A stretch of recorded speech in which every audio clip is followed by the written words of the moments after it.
جس نے تمہیں بنایا ہے وہی تمہیں جوڑ سکتا ہے۔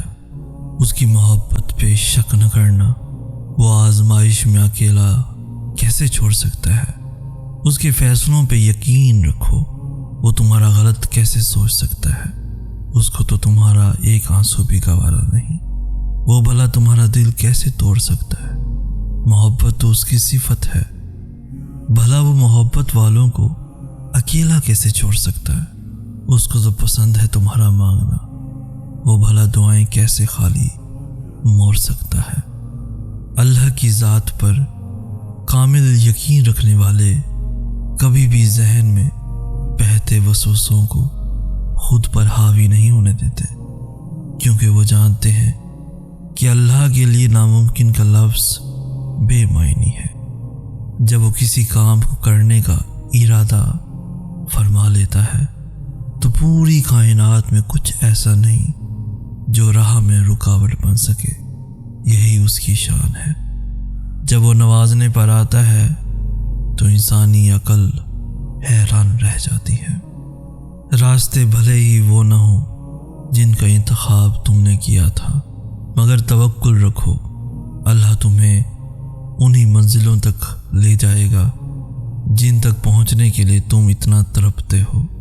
سورہ بقرہ کی آیت نمبر 45 میں اللہ تعالیٰ فرماتا ہے، اور صبر اور نماز سے مدد حاصل کرو۔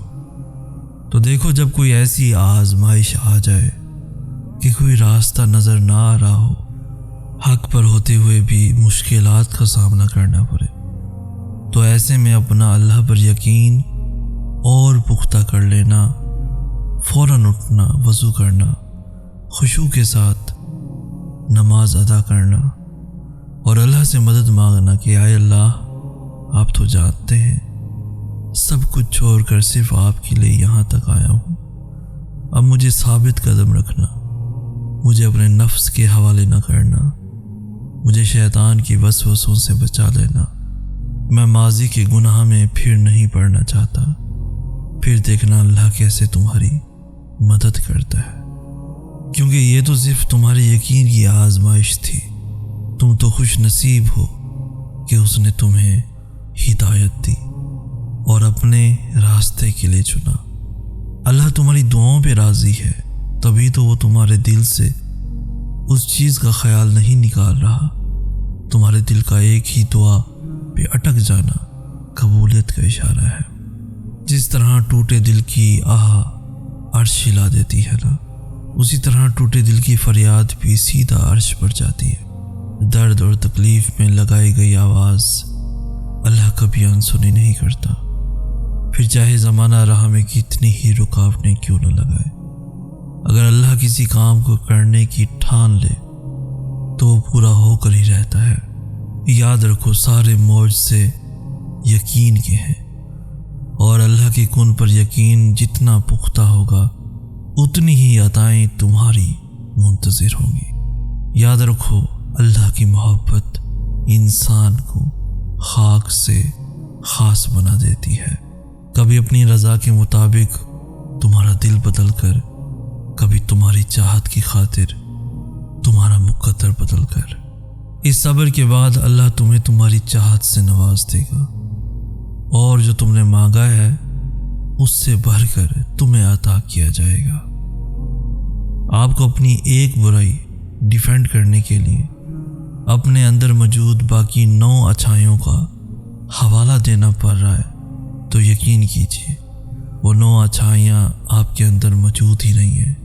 اچھائی صرف ایک بھی ہو تو وہ 10 برائیوں کو مات دینے والی ہوتی ہے۔ ہمت مت ہارو، دعا مانگتے رہو تب تک جب تک جواب نہیں مل جاتا۔ جب وہ تمہیں صبر کی انتہا کو لے آیا ہے تو یقین رکھو کہ آزمائش اب ختم ہونے والی ہے، اور پھر ہر اس چیز سے نواز دیا جائے گا جس کے لیے تم راتوں کو اٹھ اٹھ کر جھولی پھیلایا کرتے تھے۔ تو پھر وہ تمہیں خالی ہاتھ کیسے چھوڑے گا جب تم اس کے سامنے گر گراؤ گے۔ دعائیں تو چاند کو بھی 2 ٹکڑوں میں تقسیم کر دیتی ہیں، ان کی طاقت کے سامنے تمہاری یہ چھوٹی سی خواہش بہت بے معنی ہے۔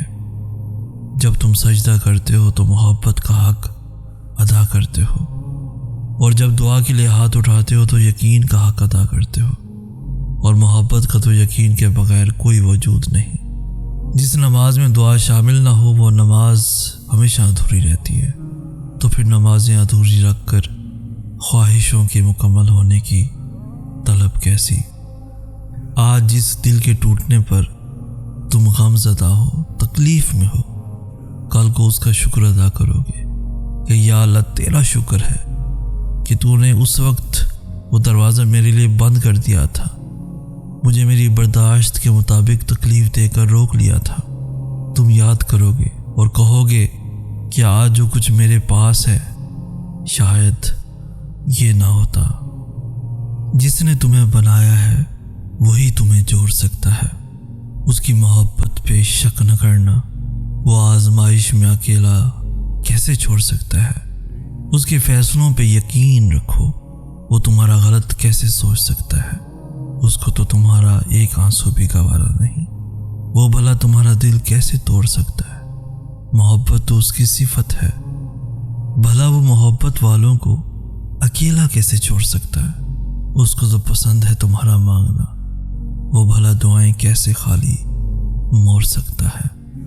اللہ کی ذات پر کامل یقین رکھنے والے کبھی بھی ذہن میں بہتے وسوسوں کو خود پر حاوی نہیں ہونے دیتے، کیونکہ وہ جانتے ہیں کہ اللہ کے لیے ناممکن کا لفظ بے معنی ہے۔ جب وہ کسی کام کو کرنے کا ارادہ فرما لیتا ہے تو پوری کائنات میں کچھ ایسا نہیں جو راہ میں رکاوٹ بن سکے، یہی اس کی شان ہے۔ جب وہ نوازنے پر آتا ہے تو انسانی عقل حیران رہ جاتی ہے۔ راستے بھلے ہی وہ نہ ہوں جن کا انتخاب تم نے کیا تھا، مگر توکل رکھو، اللہ تمہیں انہی منزلوں تک لے جائے گا جن تک پہنچنے کے لیے تم اتنا تڑپتے ہو۔ سورہ بقرہ کی آیت نمبر 45 میں اللہ تعالیٰ فرماتا ہے، اور صبر اور نماز سے مدد حاصل کرو۔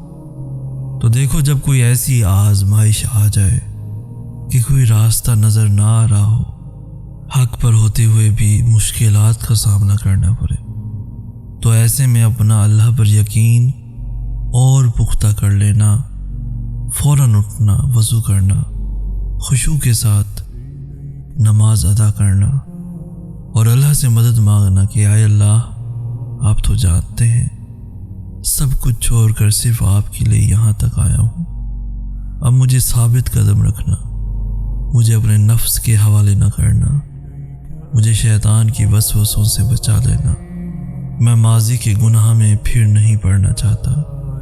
پھر دیکھنا اللہ کیسے تمہاری مدد کرتا ہے۔